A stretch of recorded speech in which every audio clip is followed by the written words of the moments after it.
Hello बच्चों, आज हम इस वीडियो में आपकी एनसीईआरटी का एग्जाम्पल नंबर 1, 2 और 4 करेंगे। तो सबसे पहले हम एग्जाम्पल नंबर 1 करते हैं। हमें गिवन है a door frame of dimensions 3 metre by 2 metre is fixed on the wall of dimension 10 metre by 10 metre. तो ये एक वॉल है रेड कलर की 10 मीटर बाय 10 मीटर। अब हमें पता है कि ये जो वॉल है ये स्क्वायर शेप की है क्योंकि इसकी लेंथ और ब्रेथ दोनों 10 मीटर की है। इसका मतलब सारी साइड्स इसकी इक्वल हैं, तो ये स्क्वायर है। और ये एक डोर है जिसकी जो लेंथ है वो 3 मीटर है और ब्रेथ हमें 2 मीटर गिवन है, 3 मीटर बाय 2 मीटर। ठीक है बच्चों। तो अब हमें कह रहे हैं find the total labour charges for painting the wall if the labor charges for painting 1 meter square of wall is 2.50 rupees। तो अब हम सभी बच्चे जानते हैं यहाँ पर कि अगर हमें पेंट करना है तो वो पेंट जो होता है वो सिर्फ वॉल वाले पार्ट में होता है। इस पार्ट में हम डोर तो पेंट नहीं करते, हमारा डोर तो होता है पॉलिश। तो इसका मतलब हमें सिर्फ इस पार्ट का एरिया निकालना है, इसका हम एरिया माइनस कर देंगे। तो अब देखिए, सबसे पहले हम एरिया ऑफ स्क्वायर निकालते हैं। हम सब ने कल सीखा था ना, कल की वीडियो में,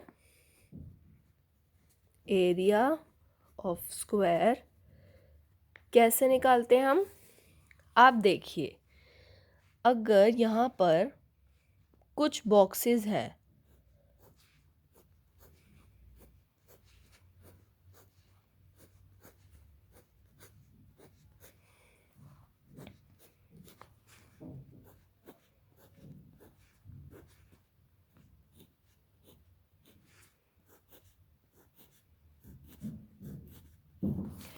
आप समझिए कुछ बॉक्सेस हैं, 10 बॉक्सेस यहाँ पर हैं, 10 बॉक्सेस हमारे यहाँ पर हैं।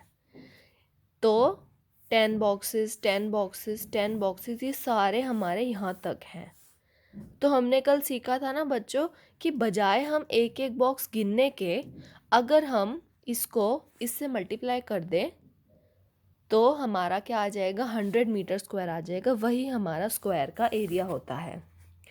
तो एरिया ऑफ स्क्वायर को हम इजी वे में लिख सकते हैं साइड इंटू साइड, जो कि है हमारा 10 इंटू 10 क्या आ गया, 100 मीटर स्क्वायर। जो भी एरिया की यूनिट होती है वो 100 metre square. Metre square is the unit of area. अगर यहाँ पर सेंटीमीटर होता तो यहाँ पर सेंटीमीटर स्क्वायर हो जाता। तो अब हम क्या करेंगे कि एरिया ऑफ डोर क्या होगा। अब देखिए, डोर में ऐसे बॉक्सेस आपको समझ आ रहे होंगे कि डोर की जो लेंथ है वो 3 मीटर है, यानी 3 बॉक्सेस है, और जो ब्रेथ है वो 2 मीटर है। इसका मतलब 2 बॉक्सेस हमारे ऐसे हैं। तो हम गिन सकते हैं ना, यहाँ पर तो हमें दिखेगा 1 2 3 4 5 6 6 जो है इसका एरिया है। तो जो एरिया ऑफ अभी क्या है हमारा, rectangular door is equal to L into b. देखो, अगर हम 3 को 2 से मल्टीप्लाई कर दे तो 6 आएगा ना, और हमने ऐसे भी देखा कि 6 आ रहा है। तो हम इजी वे में लिख सकते हैं area of rectangle L into b which is 3 into 2, जो कि हमारा 6 मीटर स्क्वायर। अब हमें पेंट सिर्फ इस वाले पार्ट में करना है, जो अभी हमने ऐसे किया था ना, सिर्फ इस पार्ट में हमारा होगा कलर। तो देखिए किस पार्ट में कलर होगा वो मैं आपको भी दिखाती हूँ। ये देखिए, ये हमारी फिगर है, हमें सिर्फ इस रेड पार्ट में कलर करना है। तो मैंने क्या किया, जो डोर था वो माइनस कर दिया, कट कर दिया। अब इसका मतलब क्या हुआ कि जो इस पूरे स्क्वायर का एरिया था उसमें से अगर हम इस डोर का एरिया हटा दें तो हमारे पास इस वॉल का एरिया आ जाएगा, है ना बच्चों। तो अब हम लिख सकते हैं एरिया ऑफ 100 माइनस 6 जो कि हो गया हमारा 94 मीटर स्क्वायर, हमारे इस वॉल का एरिया हो गया। अब हमें क्वेश्चन में गिवन है कि अगर 1 मीटर स्क्वायर पेंट करने के लिए 2.50 रुपीज़ लगते हैं तो 94 मीटर स्क्वायर करने में कितने रुपीज़ लगेंगे।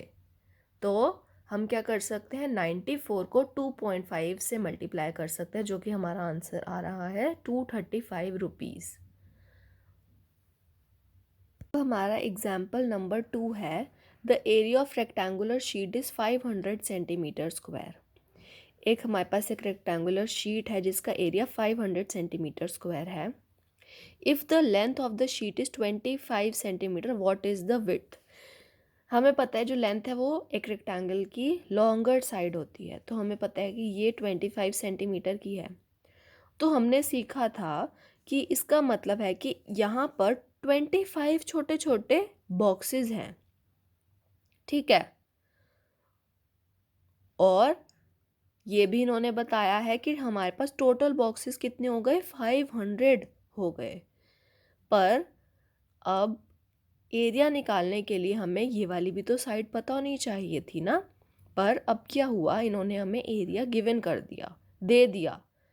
तो हम क्या कर सकते हैं अब कि हमने इजी वे में सीखा था कि हम एक एक स्क्वायर को गिनने के बजाय हम क्या कर सकते हैं, लेंथ को ब्रेथ से मल्टीप्लाई कर देते हैं। पर अभी तो हमें ब्रेथ गिवन ही नहीं है ना।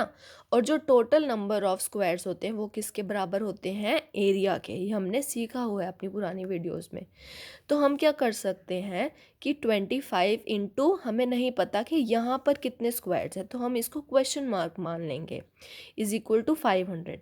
अगर हम दोनों साइड्स में इक्वल टू के दोनों साइड्स को 25 से डिवाइड कर दें तो यहाँ पर 25 कैंसिल हो गया तो बचा question mark is equal to 500/25। तो हमारा आंसर आ गया 20। आप इसको सॉल्व करेंगे तो 20 आंसर आएगा। तो हमें पता लग गया कि जो क्वेश्चन मार्क है उसकी वैल्यू है 20 सेंटीमीटर। इसका मतलब जो विड्थ है हमारी रेक्टेंगल की वो है 20 सेंटीमीटर। अब हमें पता है कि पेरीमीटर क्या होता है, this side plus this plus this plus this. तो हमने सभी साइड्स को प्लस किया और हमारा आंसर आ गया 90 सेंटीमीटर, जो कि हमारा पेरीमीटर है इस रेक्टेंगुलर शीट का। Thank you. Example number 4, a wire is in the shape of a square of side 10 centimetre. तो बच्चों यहाँ पर मेरे पास वायर नहीं थी तो मैंने न्यूज़पेपर के कुछ रोल्स बना लिए, जैसे कि आप देख सकते हैं। अब हमें दिया है कि एक वायर है जो कि स्क्वायर शेप की है और उसकी एक साइड क्या है 10 सेंटीमीटर। तो इस वायर, ये पूरी एक वायर है, इसकी एक साइड 10 सेंटीमीटर है। तो अब हमें ये पता होना चाहिए कि जो वायर की कुल लंबाई कितनी है। तो आप देख सकते हैं 10, ये भी 10, ये भी 10, ये भी 10। तो हम कह सकते हैं कि total length of wire is 10 + 10 + 10 + 10 which is 40 centimetre. ठीक है। अब हम देखते हैं कि आगे क्या हुआ। अब आगे कहा हुआ है if the wire is bent into a rectangle of length 12 centimetre find its breath. अब हमने क्या किया, ये जो हमारे पास 40 सेंटीमीटर की वायर थी उसे हम रेक्टेंगल में बना रहे हैं और इस रेक्टेंगल की जो लंबाई है वो 12-12 सेंटीमीटर की है। तो अब हमें निकालना है कि इसकी चौड़ाई यानी ब्रेथ कितनी होगी, ये वाली हमें निकालनी है कि कितनी साइड होगी। और ठीक है, तो अब हमें पता है कि वायर की टोटल लंबाई 40 सेंटीमीटर की है। तो ब्रेथ निकालने के लिए हम क्या कर सकते हैं कि